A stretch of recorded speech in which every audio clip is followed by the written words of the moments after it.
Well, I'm not wanting to say I told you so, but yeah, I'm not going to say that. But I mean, what are these guys? What are they? Well, I shouldn't be misogynistic. What are the farmers doing in the Netherlands and protesting, and now it's spread across Europe? It's all these restrictions on using basically chemical fertilizers.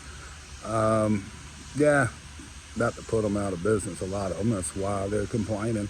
Something similar. Well, Sri Lanka. Look that up. Their economy's hosed.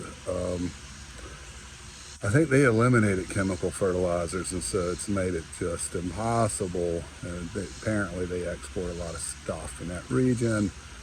India is protested. India is a little different. Something to do with drafting more people out of the rural areas. It's a mess out there, man. It's a mess. So these silly, are they silly? Real question is, are you silly? Are you prepared? I mean, I'm not a prepper. I'm not a doomsayer. I'm not a conspiracy theorist. But, Boy Scout motto, right? Always be prepared.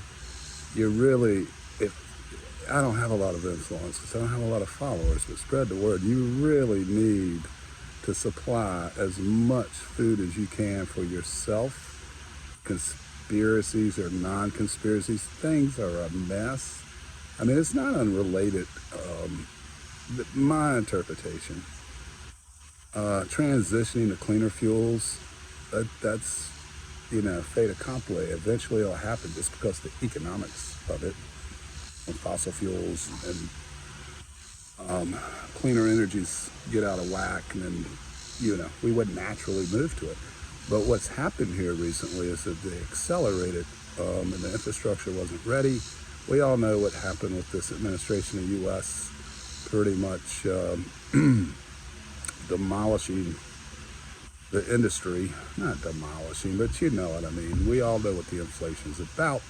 It went too fast. We don't have the grid to support all these clean. You got the electric vehicles. Well, okay, they're not exhausting fossil fuel, but they're still plugged into the grid where we're burning 60 to 70% of. Well, 67% of the grid comes from burning fossil fuel, coal. Doesn't really matter if it's pollution's moving around in cars or just over at the plant there. I mean, it's the same thing as far as the globe's concerned. Anyway, I got off on a tangent. These silly farmers, what they're really telling you is grow as much of your own food as is possible. Yeah.